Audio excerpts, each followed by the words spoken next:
Ladies and gentlemen, welcome back to the channel, and today Call of Duty World War II got a whole lot better.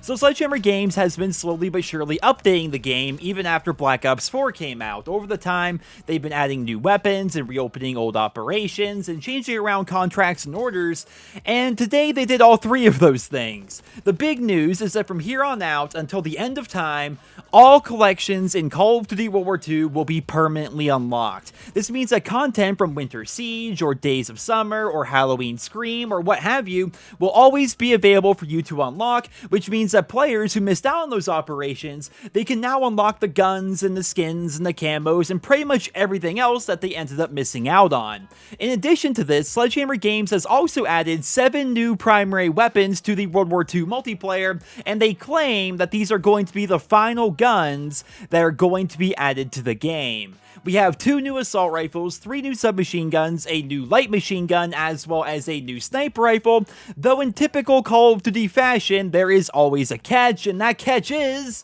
they can only be obtained via supply drop. We all pretty much knew this was going to be happening, but all 7 of these new weapons can only be obtained via supply drop. And speaking of supply drops, it looks like Major Howard has been updated in the recent weeks, because now he is giving us these super easy orders that can reward you with up to 3 different supply drops just for doing them. And of course, on top of that, we still have the weekly orders as well as the daily contracts, so it's kind of easy to stock up on supply drops here in World War II as compared to the other Call of Duty games. Now, speaking of contracts, the weapons from the previous update are starting to appear as completable contracts over at the Quartermaster. Today we have the Irma EMP submachine gun, and as you guys know, for completing this contract, you will permanently unlock that gun and be able to use it whenever you want.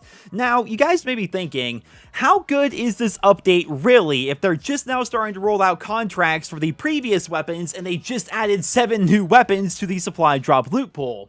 Well, it turns out this update is actually quite good, because along with everything else, along with updating the collections to make them all open for everybody and changing around Major Howard, they're also going to be giving us a calendar on August 27th that is going to let us know exactly which days each of the new weapons are going to become available. We do know that today the Irma EMP is available, and on the 30th, we're going to have the Blyskawicka contract. I forget how to pronounce that weapon's name. Then on the 6th, we're going to have the Fire Axe contract. On the 13th, we're going to have the baseball bat, and on the 20th, we're going to have the push dagger.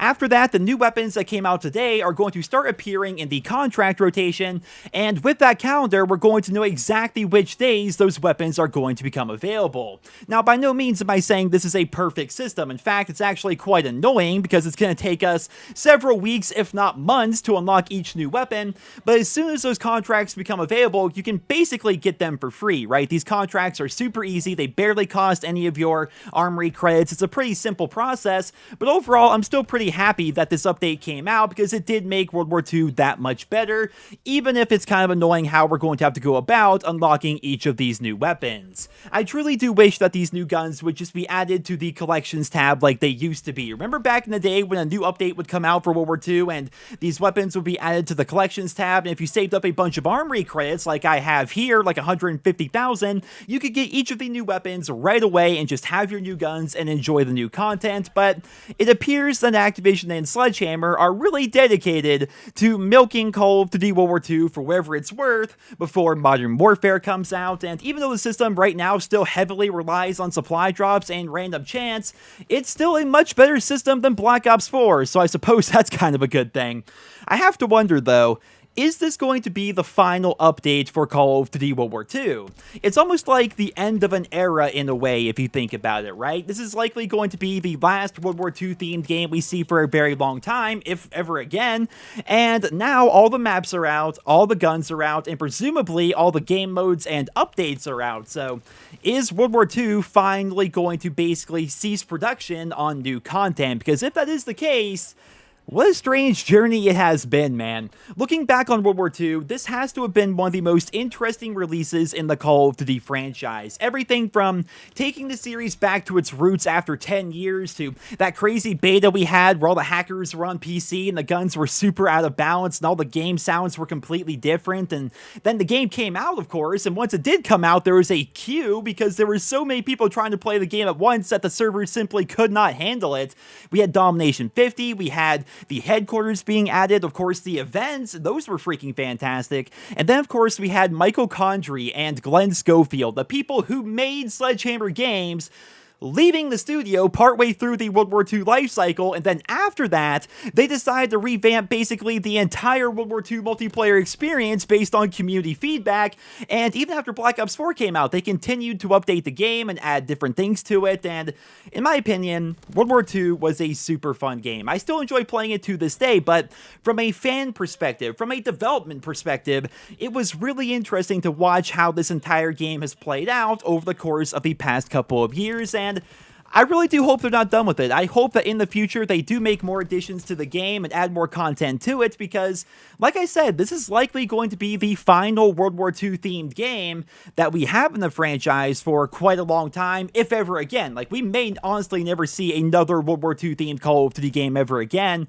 and because of that, I feel like people are always going to go back to this game. Back in the day, we would go back to World at War, partly because it was a really fun game that had a very unique multiplayer experience, but also it was the last World War II themed game we had at the time, right? We had so many modern games and jetpack games and a Cold War / Vietnam game, and they just basically refused to make a World War II themed title after 2008. We had to wait until 2018 to get a brand new one, and because of that, I feel as though people are going to do the same thing with World War II that they did with World at War. I feel like people are always going to come back to this game if they want that World War II experience, the iconic World War II locations and the weapons and things like that, and I'm okay with that. I am perfectly okay with that because we have Master Prestige rewards. We have 1,000 levels of Master Prestige. Zombies is okay by zombie standards. I know a lot of Zombies fans don't care for it that much, but the campaign was pretty fun. It's a game you can go back to whenever you want if you want to play a World War II themed game,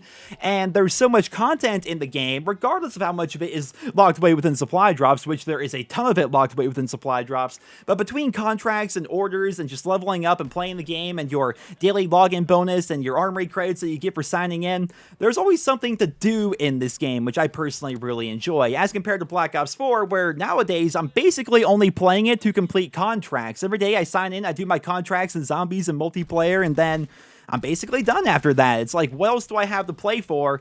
All the weapons that I want are locked away within supply drops, and unlike in World War II, there's really no way for me to earn them aside from just getting lucky from my supply drops. And so now I'm just kind of left wondering, what am I supposed to do in Black Ops 4? What is there left to do between now and when Modern Warfare comes out? Well, at least in World War II, I can go back and play that game, and there's actually a lot for me to do every single time I sign in. But I'm starting to ramble on at this point. I hope you guys all enjoyed this video. That is the new update for Call of Duty World War II, and I would love to hear what you guys think about it down there in the comments. What do you think about the Collections tab being completely open from here on out until the end of time?